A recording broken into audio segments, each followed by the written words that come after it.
Hello everyone, today I'll continue sharing with you the love story of CEO James and LyTuDiep. I hope you enjoy watching the video. When James was away, LyTuDiep's house suddenly felt too wide and silent. Every morning, she still turned to the side by habit, hoping to find his familiar figure, but only the cold emptiness remained, piercing her heart with pain. On the table still lay the sketchbook of their dream house. The clumsy lines, with a few broken pencil marks, seemed to carry James's warmth and dedication. During the day, Diep refused to let herself collapse. She went to the construction site, dressed in a loose shirt, wearing a slightly tight helmet, patiently inspecting every brick and every pillar. Her small notebook was filled with numbers and notes from the workers. Many times, the site manager and builders told her, "You don't have to do this, we'll take care of it," but Diep was meticulous about every detail. She believed that protecting that house also meant protecting a part of James, safeguarding the future they had envisioned together. In the afternoons, when the site grew empty, Diep would sit alone on the damp concrete steps. The wind from the nearby fields tangled her hair, carrying the smell of soil and half-mixed cement. She closed her eyes, imagining James sitting beside her, laughing while talking about their future plans. Each time she pictured it, her heart tightened, and the longing surged like an endless river. At night, in the small, empty room, Diep quietly sat by the window. The pale moonlight shone through the unfinished frame, reflecting the redness in her weary eyes. The sound of crickets outside, the whistling wind through the walls, all blended into an endless, melancholic symphony. Every time her phone rang, her heart skipped wildly, hoping it was James. Yet it was only work messages or rushed greetings. On rainy nights, Diep stepped quietly onto the porch. Before her lay the cluttered construction site, raindrops falling heavily, mingling with her muffled sobs. She lifted her face toward the gray sky, letting the rain stream down her cheeks, whispering into the storm. "James, is it cold where you are?" "Here, I'm still waiting." Day by day, Diep learned to slow down, to care for herself instead of drowning in sorrow. She woke up early, prepared her own breakfast, sometimes picking pineapples from the garden, recalling how James used to love eating them. Those small moments, Diep treasured as if they still carried his breath. And every night before sleeping, Diep reminded herself, "Don't cry too much." James once said, "Tears should only be kept for happiness." So she smiled to herself, diligently caring for each corner of the construction site, tending to her own soul, so that when James returned, he would see a strong LyTuDiep, waiting faithfully, not with tears, but with undying love. That afternoon, Diep lingered for a long time in front of the construction site. Before her stood a half-finished house, walls unplastered, mottled with cement stains, bare window frames without glass, and a roof still missing rows of tiles. The wind swept through the open spaces, carrying with it the damp scent of soil and the dusty smell of bricks. Yet in Diep's eyes, everything felt strangely familiar. Because this house, though incomplete, still carried the dream she and James had built together. It was not just an unfinished project, it was a sketch of a future complete and whole. She stood silently for a while, then gently closed her eyes. Her hair lifted in the breeze, and in her imagination, a vivid picture of a finished home appeared. At the front porch, a neat brick courtyard stretched out, with bright bougainvillea swaying in the golden sunlight. James had once promised to plant a row of roses just for her, and in that sweet illusion, Diep could almost see them laughing together, brushing their fingers against the newly blossomed flowers. Inside the kitchen, morning sunlight streamed through the clear glass window, falling onto a cozy wooden table. James fumbled with the coffee, his clumsy hands spilling sugar across the surface. Diep let out a soft laugh, one that was teasing yet full of affection. The sound of footsteps, the clinking of cups and plates, the tender whispers, together they became a family melody Diep longed for with all her heart. Then she saw a rainy afternoon. The two of them sat beneath the porch, James's arms wrapped tightly around her, the warmth of his chest bringing her an uncanny peace. She rested her head on his shoulder, listening to the steady rhythm of his heartbeat mingled with the patter of raindrops outside. In that moment, the house was no longer just a shelter, but a home, where love was gathered, where every small moment became something enduring. When she opened her eyes, only the dusty floor and rough concrete frames remained. Yet instead of disappointment, her heart ignited with a quiet light, hope. For she knew this house would one day be finished, and James would return. And on that day, every tear shed, every moment of waiting, would turn into smiles, into true happiness.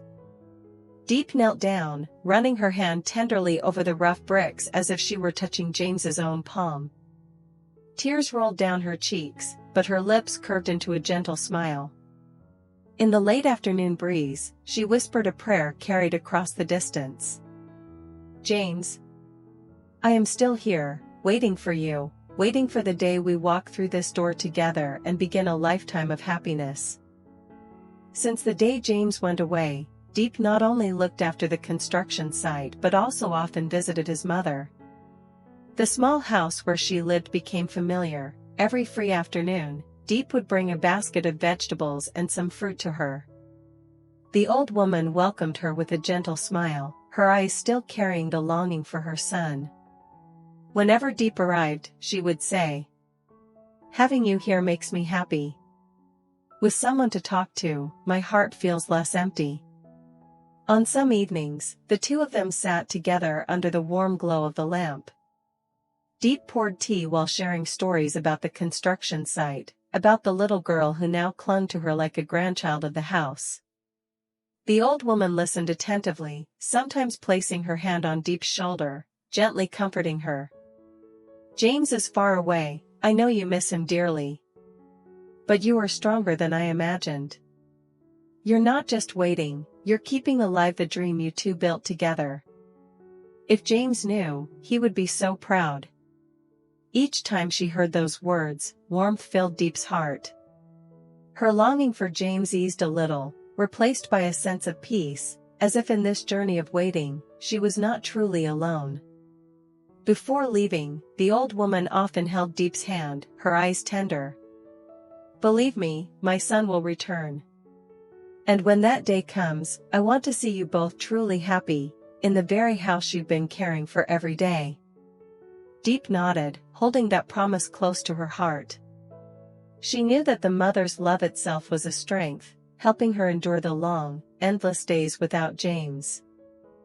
That evening, after leaving the construction site, Diep walked along the dirt path leading to the fields. Twilight had fallen, and the wind rustled through the bamboo groves, carrying a chill that slowed her steps. Suddenly, from the porch of an abandoned hut, she heard the faint sound of sobbing. She approached, and in the dim light, she saw a little girl of about 6 or 7 curled up, her eyes swollen from tears, her clothes soaked through. In her hands, she clutched a worn-out doll, her small shoulders trembling with every sob. Diep gently crouched down, her voice soft. "Sweetheart, why are you here all alone? Where are your parents?" The child looked up, her eyes shining with fear. Her reply was nothing but choked sobs, scattered words between breaths. I don't know. Mama left. I can't find her." Diep's heart tightened.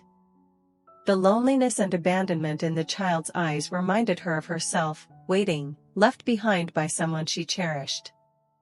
Without hesitation, she slipped off her coat, draped it around the girl, and held the trembling shoulders close. "Don't be afraid. I won't leave you alone anymore," Diep whispered, her hand smoothing the girl's tangled hair. She decided to take the child back to her small rented room. There, Diep dried her off and cooked a bowl of hot porridge. For the first time in days, the kitchen was filled with the sound of a ladle against the pot, the clink of a spoon against a bowl, the sounds of a home. That night, as the little girl slept peacefully in her arms, Diep gazed at her innocent face and felt her heart grow lighter.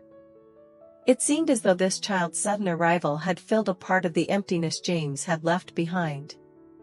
She thought to herself, perhaps this was a trial sent by fate, to teach her to be stronger, to remind her that love was not only about waiting, but also about learning to protect. Softly, Diep whispered, as if speaking both to the little girl and to James, far away. I will keep my promise, and I will protect this happiness, even if it begins with nothing more than an unfinished home. In the days that followed, Diep worked with the local police to try to contact and trace the girl's family. But despite all their inquiries, no clear information emerged.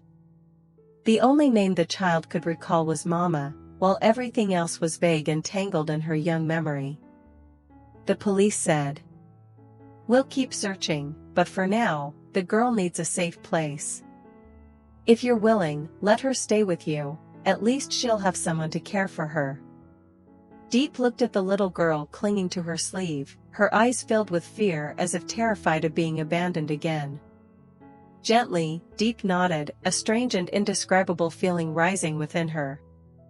And so, the once quiet room suddenly came alive with laughter and the patter of small footsteps. The girl was still shy, but every morning, when she saw Diep cooking early, she would run over to help, picking vegetables or stirring the soup with a ladle. In the evenings, instead of sitting alone under the dim lamp, Diep told her fairy tales, her voice tender like that of an older sister, even a mother. One time, when she caught Diep staring silently at the sketch of the house, the little girl asked, "Sis, will there be a place for me in that house?" The innocent question made Diep's heart tremble. She smiled, stroked the child's soft hair, and whispered, "Of course, that house is for family, and family always has room for you." That night, Diep lay awake. James was far away, and now she wasn't just waiting anymore, she had also taken on a new responsibility. Yet instead of feeling burdened, her heart felt less empty. The little girl was like a small flame, warming the once cold room, warming the heart that had grown weary with longing. In that moment, Diep thought to herself, "James, don't worry. I'm still waiting for you, but now I also have another reason to be stronger every single day." Since the little girl came into her life, Diep's days slowly began to change. Mornings were no longer lonely. Instead of sitting quietly at the table, she now prepared an extra little lunchbox, neatly packed for the child to take along. The small room echoed with cheerful chatter. "Diep, can I bring my doll with me today?" "Of course, but you have to behave, no playing around at the construction site, okay?" And so, the two of them would leave home hand in hand, one tall, one small, as if they had always belonged together. At the construction site, people were surprised at first to see Diep with a child by her side. But when they looked into the girl's bright eyes and shy smile, everyone couldn't help but smile back with affection. The girl happily ran about, picking up little stones and sometimes handing them to Diep, saying, "Here, Chi. This one's pretty, let's use it to build the house for Aunt James." The innocent words made Diep's heart ache, yet also warmed her deeply. In the girl's eyes, that house had already become a shared dream, not just for Diep and James anymore. Some days, while Diep sat jotting down numbers, the little one would sit beside her, scribbling drawings of a house with a red roof. Inside, 3 figures held hands. She would show it to Diep with innocent pride. "This is me, this is you, and this is Aunt James. We're all living together now, right?" Tears pricked Diep's eyes, but she forced a gentle smile, patting the child's head. "Yes, that's right. One day, we really will live together in that house." On their way home in the evening, when fatigue weighed on Diep, the girl would grab her hand and sing silly little made-up songs. That feeling, the touch of a small hand in hers, lightened her steps. She no longer felt so lost, no longer carried the burden of missing James alone. At night, Diep watched the girl sleeping peacefully by her side, gratitude swelling in her heart. Perhaps this child's arrival was a gift from fate, sent to teach her how to grow stronger in the long days of waiting. In the quiet darkness, Diep whispered, "James, I have someone walking with me now. We'll wait for you together." Since the little girl came into her life, the empty spaces in Diep's days gradually filled. Each morning, she was no longer sitting quietly by herself at the table. Instead, there was always a child's cheerful voice asking, "Diep, what are we eating today? We'll finish breakfast, go to the construction site, and later in the afternoon we'll stop by the market to buy flowers." Simple words, yet to Diep, they were like warm sunlight soothing a heart heavy with longing. During the day, Diep and the girl went together to the construction site. While Diep was busy measuring and calculating, the child played nearby, sometimes bending down to draw clumsy sketches on the ground, a house with a red roof and 3 people inside. Seeing Diep, she pointed innocently. "This is me, this is you, and this is on James. When he comes back, we'll all live together." Hearing that, Diep smiled gently, though her eyes brimmed red. Thanks to that childlike innocence, she felt she was no longer struggling alone. Yet deep inside, her longing for James still burned. Every night, when silence filled the small room, she would sit by the window, staring into the faraway sky. She silently asked, "Where is James now? Is he safe? Does he think of me the way I think of him?" At times, she secretly replayed the old voice messages James had sent, over and over again, just to hear his voice for a fleeting moment. Each promise, each breath in those recordings soothed her weary heart waiting in hope.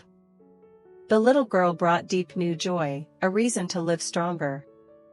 But at the deepest core of her heart, James was still the one she waited for. Day by day, night by night, she counted time by her longing. One day, James will return, and when that day comes, I'll tell him that I lived, I waited, and I loved him with all of my heart. Will Diep have enough patience to wait for James through these long, empty days? And James's love, will it remain as true as the promises he once made? Time will tell, yet in every moment of waiting, Diep's heart continues to ache with longing. Stay with us, to see whether this love has the strength to overcome distance, trials, and the invisible fears closing in around them. Xin chào tất cả mọi người đã quay trở lại với kênh của mình. Hôm nay thì mình tiếp tục đưa đến mọi người những câu chuyện tiếp theo về các nhân vật.